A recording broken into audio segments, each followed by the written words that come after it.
윤석열 대통령 당선인 조금 전 기자회견을 열어서 한덕수 전 총리를 새 정부 초대 총리로 공식 지명했죠. 인수위 나가 있는 취재기자 연결해서 보다 자세한 상황 살펴보겠습니다. 박현우 기자. 네, 윤석열 당선인은 한덕수 총리 후보자를 지명하며 실력과 전문성을 인정받아 국정 핵심 보직을 두루 역임하신 분이라고 소개했습니다. 김대중 노무현 정권을 거치며 경제부총리와 국무총리 또 이명박 정권 때는 주미대사 등을 지냈다면서 경제, 통상, 외교 분야에서 풍부한 경륜을 쌓은 분이라고 덧붙였습니다. 윤 당선인은 이어 대내외적 엄중한 환경 속에서 경제 안보 시대를 철저히 대비해 나가야 한다면서 한 후보자가 민관을 아우르는 풍부한 경험을 바탕으로 국정 과제를 수행해 나갈 적임자라고 강조했습니다. 윤 당선인은 총리 인선 발표 직후 기자들과 질의응답도 가졌습니다. 어제 한 후보자와 가진 샌드위치 회동에서 경제부총리 등 인선이 논의됐느냐는 질문에는 한 후보자와 추가 논의를 거쳐 아주 늦지 않은 시점에 국민 여러분들에게 알려드리도록 노력하겠다고 답했습니다.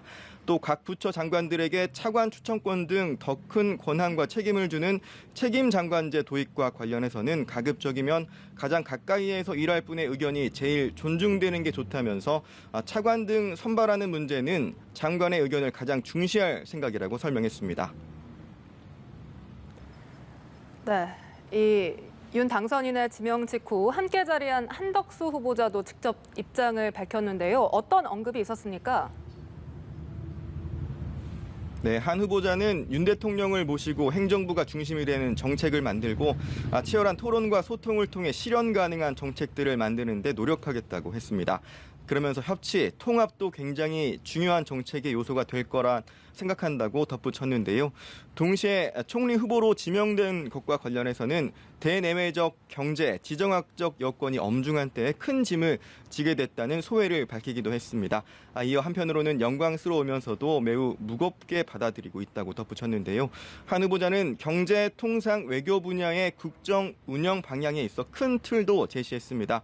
경제에 있어서는 코로나19로 피해를 입은 중소영세상인과 중소기업 지원과 인플레이션 문제, 원유 가격 상승 등을 해결 과제로 진단했습니다.